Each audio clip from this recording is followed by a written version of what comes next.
Those scars are real. Those scars are proof that, your past is real. So they're never going to go away. I own them, but I'm proud of my childhood. I'm proud because without all of these lessons in life, and everybody says this, I mean it. I mean it, because I was able to look at my childhood and how I grew up as the ultimate training ground for my life. There has to be some people on this planet Earth who have my mentality. As gross as it is to some people, and as far off as it is and not understood, there has to be some people like me on this planet Earth. Has to be some warriors out there that are able to take this mindset and do something with it.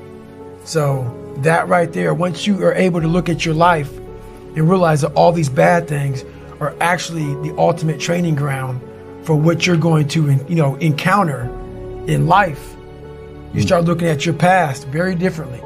You are your present, future, and past are all important aspects of who you really are.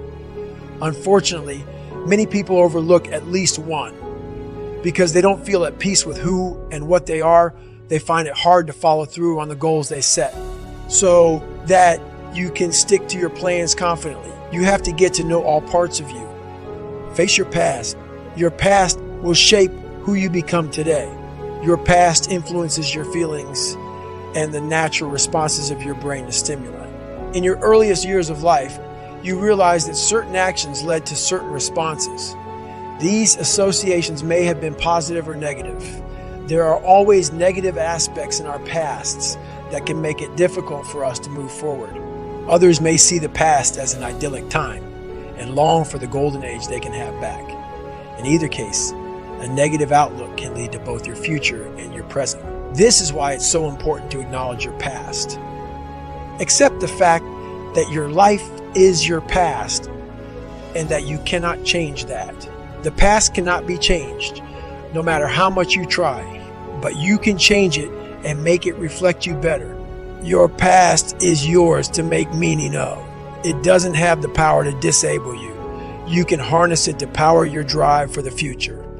It can only hold as much power that you give it, so make sure to use that power wisely. Recognize and accept the trauma you have, even though it may be difficult.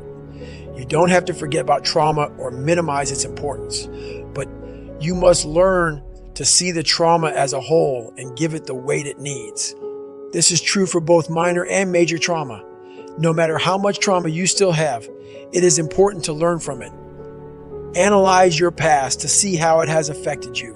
Once you have recognized your trauma, then you can explore how that trauma or your joy in life has changed you. Now think about all the things you might have done differently without the trauma. Without it, think about where you might be.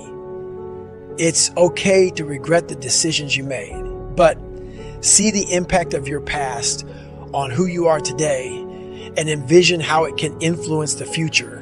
Your past will have an impact on who you are, but it is not your only influence. Avoid keeping painful reminders that only make you feel worse for your present. Don't keep old trinkets around that make you feel less good about yourself. Forgive, but don't forget. If you feel it will help you forgive those who have hurt your feelings, do so. You don't have to forgive people who have hurt you. It's about letting go of the guilt and shame that has held you back. You release yourself from the pain of your hurt and its power over. It is important to remember what happened. You can't block those memories, but it is a waste of time. Let yourself forget the pain and move forward without bitterness. You must realize that what you remember may not be 100% accurate. Memory is a fuzzy thing. People can forget what happened to them. Even a casual conversation may change your memory of past events. Memory is flexible, so remember that your memories may be incomplete. You may only remember the basic details of an event, but you might forget the details. It's normal to forget details. Your memories are influenced by your emotions and experiences. It's that simple.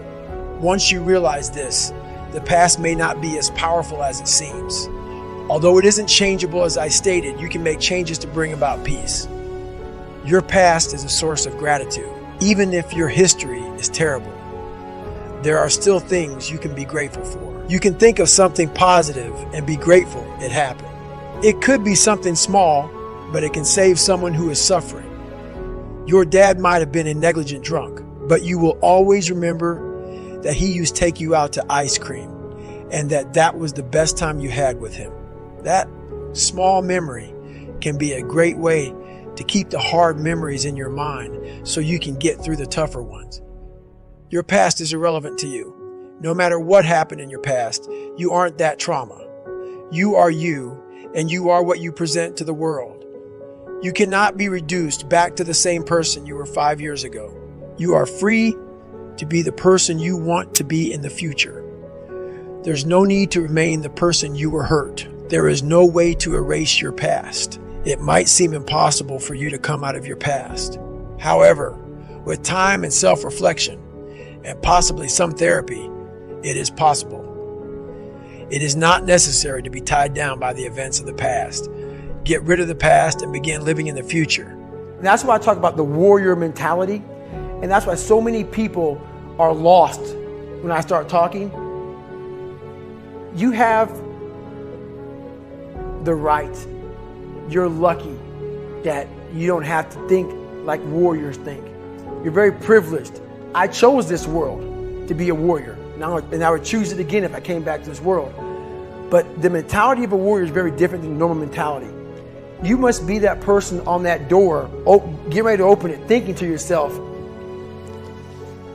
if I die, so be it. The only way you can go in that door is knowing there's a great chance you're going to die. Like being a SEAL, you train with live ammo. You jump out of an airplane. Everything you do, you could die. So to be a warrior, why people don't understand me, I'm glad you don't understand me. Merry Christmas, good on you. Because being a warrior takes a whole different mindset. A whole different mindset to know that there's a great chance I may not be in the military. Like I was in for 21 years. I'm lucky. I'm very lucky that I'm alive, able to talk to you, able to still run. But when you sign up on that dotted line to be like a SEAL, your mentality changes. I may not live. You gotta accept that. And that's the mentality you have. I realize that prejudice is everywhere. There is a piece of it in every person and each and every organization. And if you are the only in any given situation, it's on you to decide how you're going to handle it because you can't make it go away.